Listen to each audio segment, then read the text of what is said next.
Hey, it's Kesha. Welcome and welcome back. We're on our next reading in the Aquarian. It's chapters 176 and 177. So let us begin by taking a deep breath in and closing our eyes.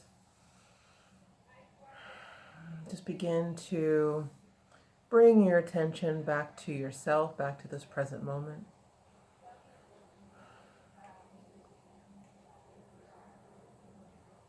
Gently calling all of your power back, bringing back all of your energy.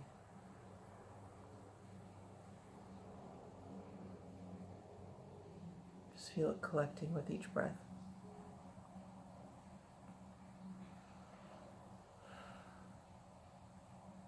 Notice as you turn your attention inward, the outside world begins to drift away. Cares and concerns can be released for now to be picked up later if need be.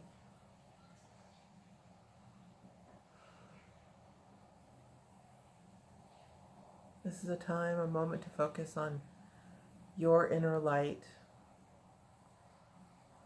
your inner world, your inner growth.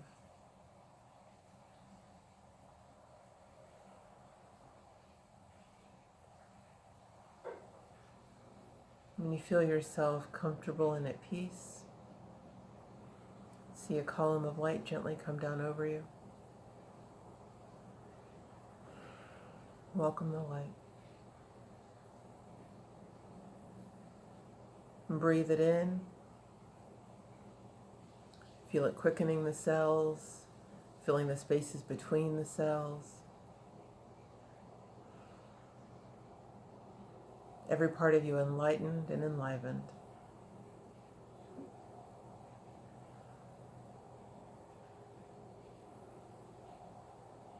Feel a million sparks of joy.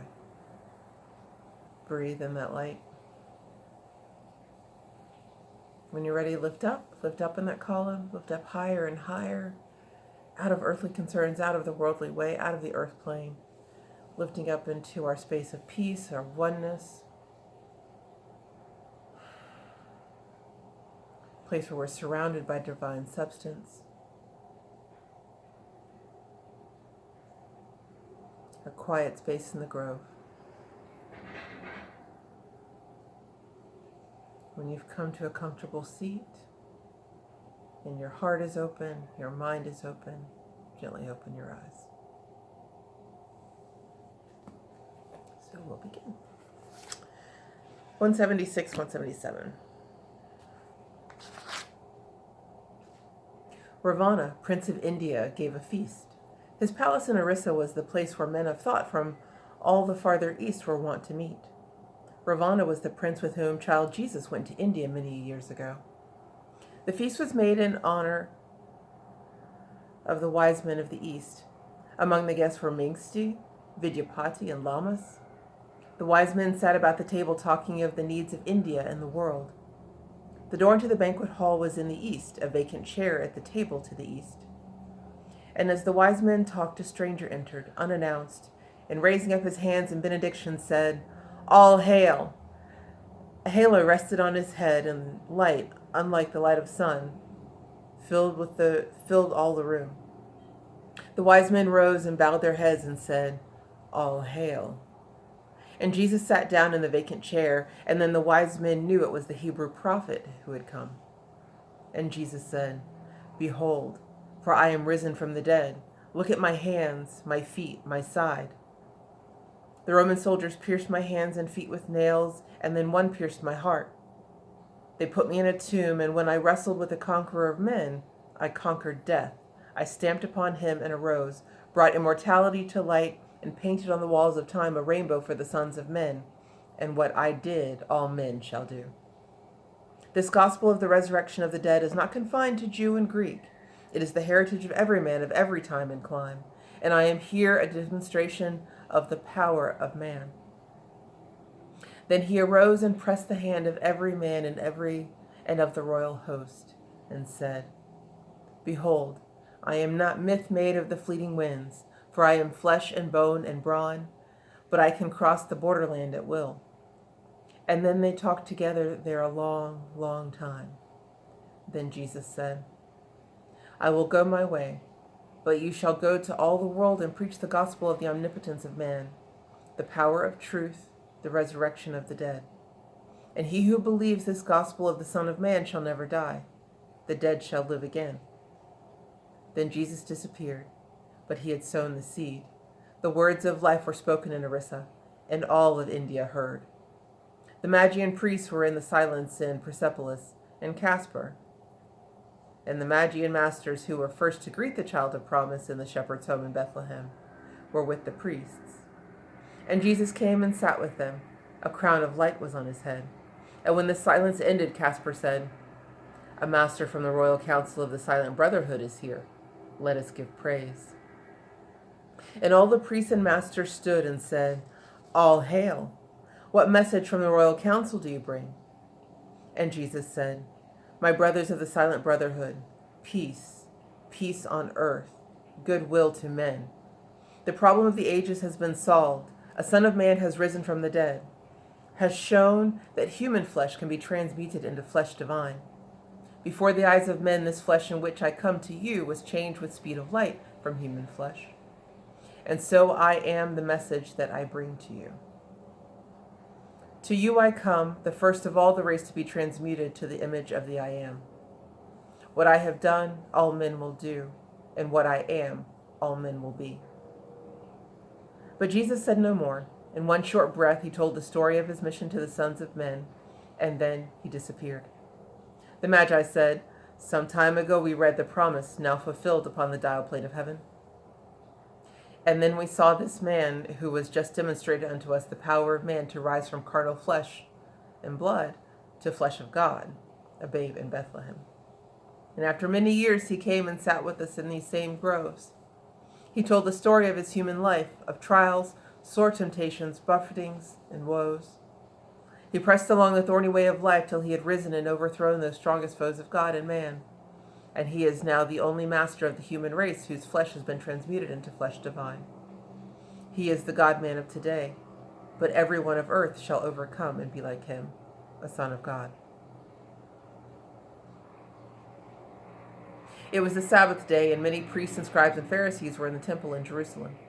Caiaphas, Annas, and some of the other ruling Jews were there. A stranger came in garb of fisherman and said, "What has become of Jesus who is called the Christ? Is he not teaching in the temple now?" The Jews replied, "That man from Galilee was crucified a week ago, because he was a dangerous man, a vile, seditious man." The stranger said, "Where did you put the body of this man from Galilee? Where is his tomb?" The Jews replied, "We do not know. His followers came at night and stole the body from the tomb in which it lay and carried it away, and then declared that he had risen from the dead." The stranger asked, "How do you know that his disciples stole the body from the tomb? Was anyone a witness of the theft?" The Jews replied, "We had 100 soldiers at the place, and every one of them declares that his disciples stole the body from the tomb." The stranger asked, "Will any one of all of your 100 men stand forth and say, 'I saw the body stolen from the tomb'?" The Jews replied, "We do not know. These men are men of truth. We cannot doubt their word." The stranger said, "You priests and scribes and Pharisees, hear me. I was a witness of the facts, was in the garden of Siloam, and stood among your 100 men. And this I know, that not a man among your 100 men will say, 'I saw the body stolen from the tomb.' And I will testify before the God of heaven and earth, the body was not stolen from the tomb. The man from Galilee is risen from the dead." And then the priests and scribes and Pharisees rushed up to seize the man and cast him out. But instantly the fisherman became a radiant form of light, and priests and scribes and Pharisees fell back in deadly fear when they saw the man from Galilee. And Jesus looked upon the frightened men and said, "This is the body you stoned beyond the city gates and crucified on Calvary. Behold my hands, my feet, my side, and see the wounds the soldiers made. If you believe that I am phantom made of air, come forth and handle me. Ghosts do not carry flesh and bones. I came to earth to demonstrate the resurrection of the dead, the transmutation of the flesh of carnal man to flesh of man divine." Then Jesus raised his hands and said, "Peace be to every one of you, goodwill to all mankind." And then he disappeared. Now, Thomas had not seen the Lord since he had risen from the dead, And when the 10 averred that they had seen and talked with him, they said, he said, "Until I see the nail prints in his hands and feet, the spear wound in his side, and talk with him as I have talked with him before, I cannot have a reason to believe that he has risen from the dead." At Simon's house in Bethany, the men from Galilee had met. It was the evening of the first day of the week, and on the morrow all would turn their faces toward their homes. The 11 apostles were all there. The doors were closed and barred, and Jesus came and said, "Peace be to all." And then he said to Thomas, "Friend, you do not know that I have risen from the dead? The time has come for you to know. Come here and see the nail prints in my hands, the spear wound in my side, and talk with me as we have often talked before." And Thomas came and saw and then exclaimed, "My Master and my Lord! I do not now believe. I know that you are risen from the dead." And Jesus said, "Because you see me, you believe, and blessed are your eyes. But blessed thrice are they who see me not and yet believe." And then Jesus vanished from their sight, but the disciples were established in their faith. Such a sweet, sweet section, yes? So Jesus is continuing his grand tour. He's now visiting with the masters in the Far East and India. We see Vidyapati and Meng-tse and Lamass from the council in Jesus' previous travels. And he greets them all to show them his triumph. And he is welcomed in love accordingly. I love that he says, verse 14 in 176, painted on the halls of time a rainbow for the sons of men. So if you have it, we have this idea that there's earth and there's the astral plane where there is no time. And then there are the halls of time. And because the goal of the Christ is to be the love of God made manifest, where we've Christed through each of the chakras. We've done the 7 tests of Heliopolis and moved through all of those trials.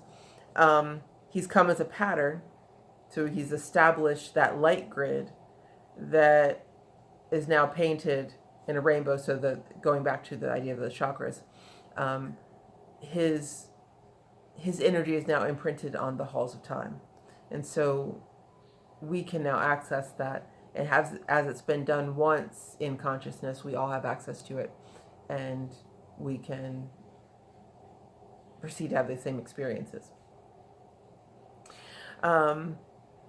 I love the verse 15. "I am here, a demonstration of the power of man." And when you read that within the context, of course, it's quite powerful, because he's standing forth as a demonstration of the power of man, that we can overcome death and resurrect what was seemingly a dead body. But as a standalone sentence, that is a powerful and wonderful affirmation. So if anyone struggles with confidence or needs to marshal all of their power and resources for a particular activity, or even just on the daily as a way to marshal your strength and power, that's a fabulous phrase to employ. I am here, a demonstration of the power of man. Because as you say that and take that into your being, you become that power. You are showing what it is to be that light for others to follow. And you notice when he's leaving the council, he presses the hand of every man, just as he did when he was a child. If you remember back, maybe he was like 7 or 8, and he disappeared, and his family had to go find him. It took him a few days to find him, and he was in the synagogue talking to the priest. And when his parents told him it was time to go, it says, he went and pressed the hand of every man. And the problem of the ages has been solved.